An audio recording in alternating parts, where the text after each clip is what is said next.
it's I brought attention here, bringing you to form another impressive video showing how to achieve a great kill threat ratio while being a productive teammate.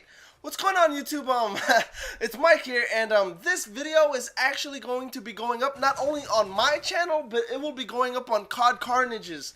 So for COD Carnage's people, what's up, guys? If you don't know who I am and if you don't know what I'm all about, pretty much my intro says it all. I like to play the objective. I like to be a KD whore at the same time. I love to be very sporadic, very emotional when trying to do commentaries. I don't like monotone commentary, so I try to switch it up, at least on my case. But for the time being, I'm sorry you guys, but I'm kind of sick, if you haven't already noticed in my tone of voice. So I'm going to bring it down just a bit, because I'm actually going to be talking about a really serious topic. And I usually don't do so much serious topics. I'm usually very sporadic, like I said in my commentaries. I usually do tips and tricks, as well as how to get Moabs or nukes in Modern Warfare 2, because I actually enjoy Modern Warfare 2 still. So yeah, like I said, I'm going to slow it down just a little bit so you guys can completely understand the story that I'm going to try to tell, because I feel like it's a story that needs to be shared. Now, if you guys follow Woody's gamertag, he recently made a video stating that he had a son who has, I guess, a birth defect that, makes him a little bit slower than the normal person, which isn't, Colin's fault, which is his son's name. It isn't his fault at all. It's just something that happens, and it's very unfortunate. But nonetheless, it still happens. Now, I live in a really small neighborhood, where we have little courts or streets, whatever you want to call it. And, my little court, I guess you could say, is surrounded by about 15 to 20 houses. Now, I live up the road of my court, and then there's this guy. I'm not entirely sure what his name is, but he lives, like, down the street of my road. And, this guy, I've known him for a really long time. Like, I've never actually, I guess you could say, talked to the guy. But every time that he would go to work, obviously he would have to pass by my house.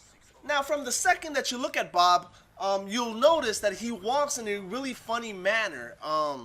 Every time he takes a step, it's kind of like he has to jitter in order to take it. I'm not entirely sure what his, diagnosis is, but just rest assured that, you can obviously tell at first glance that he's probably mentally retarded, or, he has some sort of condition, for sure, without a doubt.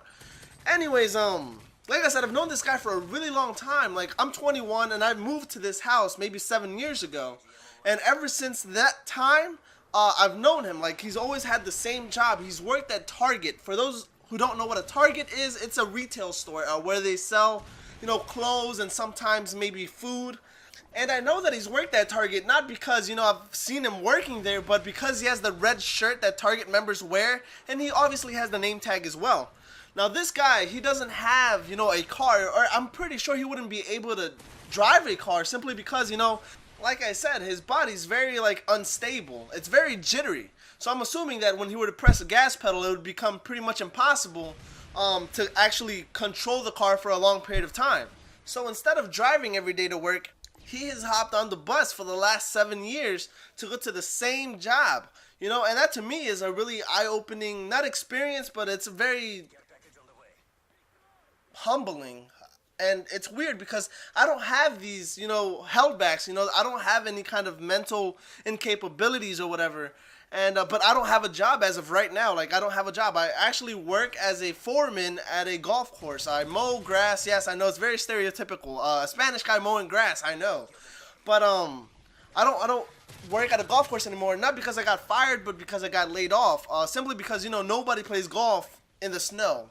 At least I don't know anybody that plays golf in the snow. But so yeah, so one day, I was upstairs eating food, I was eating breakfast, and I saw that guy, like I said, I've never talked to this man. I saw this guy walking up the street with his red shirt on. He always wears khakis, and he was going obviously to the bus stop to catch his bus to go to work. But this was during Christmas vacation, so a lot of, high school students were out of school. So I saw these, 3 kids that were, I guess you could say were making a circle around this guy. And they were kind of, shrugging it off, it was no big deal or whatever. But, I kind of just, looked up outside my window and was like, oh, man, maybe something's going on. And, they started pushing this kid, and the first, I'm not a Superman by any means, but instantaneously, my first reaction was holy shit, they're gonna fuck with this guy, So, I was still eating breakfast, but, watching outside as to what was going on. But surely enough, one of them actually pushed the kid so hard that he fell onto the floor. And, to top it all off, this kid, not only does he have a mental disability or a physical disability, but he also wears glasses. Now, this guy, he's actually one of those kids that actually needs glasses in order to see properly. Doesn't just wear them, just for reading and shit. And like as soon as that happened, it like a trigger, I guess you could say, like it flipped up on my head, and I was like, holy shit, I gotta get out there. And so I went out there and I was like, yo, dude, what the fuck is going on and stuff, why are you fucking with this guy? Not only does he have a mental disability, but you're making his life even harder by, like putting all this bullshit on him. And they're like, oh, mind your own fucking business, dude, we're just messing around with this guy. And I'm like, nah, dude, I'm making it my business, And, I'm not a very confrontational kind of guy, but, like there's been several instances where, like, I guess you could say I've defended the weak or whatever. But like I said, I'm not a Superman in any kind of way.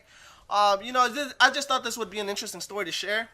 But, yeah, anyways, so there were these guys, 3 guys that were like, oh, fuck you, dude, do your own thing, mind your own fucking business. And I was like, dude, I'm making it my business, obviously this guy's having a hard time over here, and there's no way in hell I'm going to leave him alone. And I was like, all right, dude, get the fuck up. The guy that was on the floor, I was like, dude, get up and go to your bus stop, because obviously he was going to work. And, I was like, go to your bus stop and, wait for your bus or whatever. And then I got him up and I literally, like, shoved him, like, towards the bus stop just to get him out of harm's way, I guess you could say. And, then these guys, they were like, oh, dude, why'd you do that? It's none of your fucking business. You should not stick your nose in other people's shit. And, I was like, yo, why are you making this guy's life more difficult than it already is? And, because this guy is, not only having to deal with all this shit and, the shit that he probably couldn't prevent, but he has people picking on him just because, he can't defend himself. And to me, I was like, yo, dude, let me tell you like this. Do you get pleasure out of, fucking with people that can't defend themselves?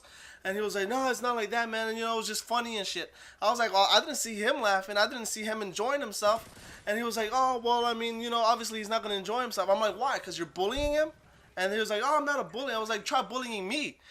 And so one of them actually put their hands on me. They literally pushed me, but they didn't push me hard at all. Like, they expected me to just, like, roll over and die. But they actually pushed me. And, like, I like, snapped. I grabbed the guy that pushed me by the back of their neck. And, like, I literally threw him, like, to the ground. And I was like, yeah, get big with me now. And he's one of those punks where, like, if they roll in a group, they think that they're actually, like, bigger than they actually are. And because, they have their friends to back him up. But his friends didn't back him up. And I was like, yeah, get big with me now. Get big with me now. Fight somebody that's going to actually fight back. But surely enough, he did absolutely nothing. Now, they were like, okay, I'm gonna leave, obviously they're putting their tail between their legs and just being like, okay, this is over, obviously I'm not gonna fight him over it because, I'm gonna get my ass whooped, I mean, like I said, I'm not a big guy and I'm not confrontational at all, so it's kind of just like a facade that I was putting on for them just because, not only did I not want to get my ass kicked, but, I didn't want to, like, have any charges brought on me because, like, the first thing that I think about, especially contemplating kicking a quote-unquote minor's ass, is, the court system, and it's very corrupt. Everything in the court is corrupt. But the moral of the story here is, don't pick on somebody just because they're mentally disabled or handicapped. I'll take it a step further. Don't bully anyone at all, period. I mean, there's no satisfaction to it, and there have been just too many instances where a lot of people have actually gone and committed suicide because of this bullying. It's not even just physical bullying anymore, it's cyberbullying as well. And for those of you wondering what happened after that, the kid actually came to my house, knocked on my door, and for the first time ever, we had like a face-to-face talk, and all he pretty much said was thank you. And that to me was enough, Anyways, guys, I finished like 46-4. I hope you enjoyed the commentary. This has been I Brought It Tense, signing out. What's up, guys? I hope you enjoyed that commentary, and if you did, please don't forget to like, comment, and favorite the video. It always helps me out. And if you're interested in being entertained for another 2 to 3 minutes, I have a 3-minute nuke on my left and a 2-minute nuke on my right. Also, a big shout out to Abdella. He does my backgrounds, he does my outros. If you like this kind of outro, if you like my kind of background, feel free to check him out. He does amazing work. One more thing, I would love you forever if you followed me on Twitter.